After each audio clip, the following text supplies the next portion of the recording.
ইমরান খানের মুক্তি ও সরকারের পদত্যাগের দাবিতে পাকিস্তান তেহরিকে ইনসাফ পিটিআই এর ডাকা বিক্ষোভে উত্তাল হয়ে উঠেছে রাজধানী ইসলামাবাদ। ২৬ নভেম্বর থেকে বিক্ষোভকারীরা ডি চক দখলের আপ্রাণ চেষ্টা চালিয়ে যাচ্ছেন। অপরদিকে আইনশৃঙ্খলা রক্ষাকারী বাহিনী ডি চক থেকে বিক্ষোভকারীদের দূরে রাখতে অস্ত্র ব্যবহার শুরু করেছে।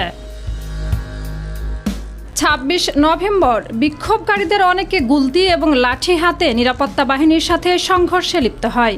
কেউ কেউ তাদের শেষ গন্তব্যে ডি চকে পৌঁছাতেও সক্ষম হয়, কিন্তু আধা সামরিক বাহিনী কাঁদানে গ্যাস ও তাজা বুলেট ছুড়লে ডি চক ছেড়ে আশেপাশের এলাকায় অবস্থান নিতে বাধ্য হন তারা।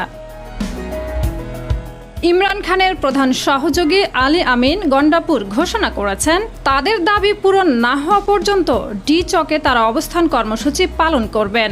তাদের এই কর্মসূচি সফলে এখনও তারা অনড় রয়েছেন, কারণ ডি চককে পাকিস্তান সরকারের প্রশাসনিক প্রাণকেন্দ্র হিসেবে বিবেচনা করা হয়।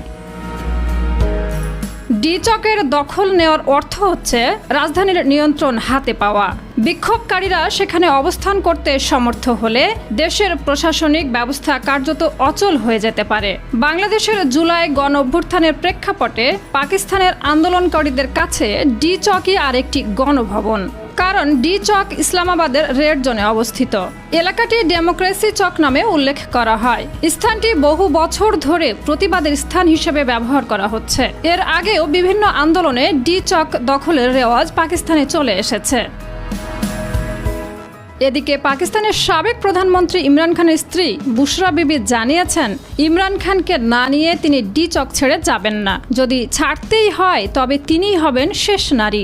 এদিকে বুশরা বিবির নেতৃত্বে দেশের বিভিন্ন স্থান থেকে আসা আন্দোলনকারীদের গাড়িবহর এখনো ডি চকে পৌঁছাতে পারেনি। তবে তারা সেখানকার দখল নিতে অঙ্গীকার করে কয়েক কিলোমিটার দূরে সড়কে অবস্থান করছেন।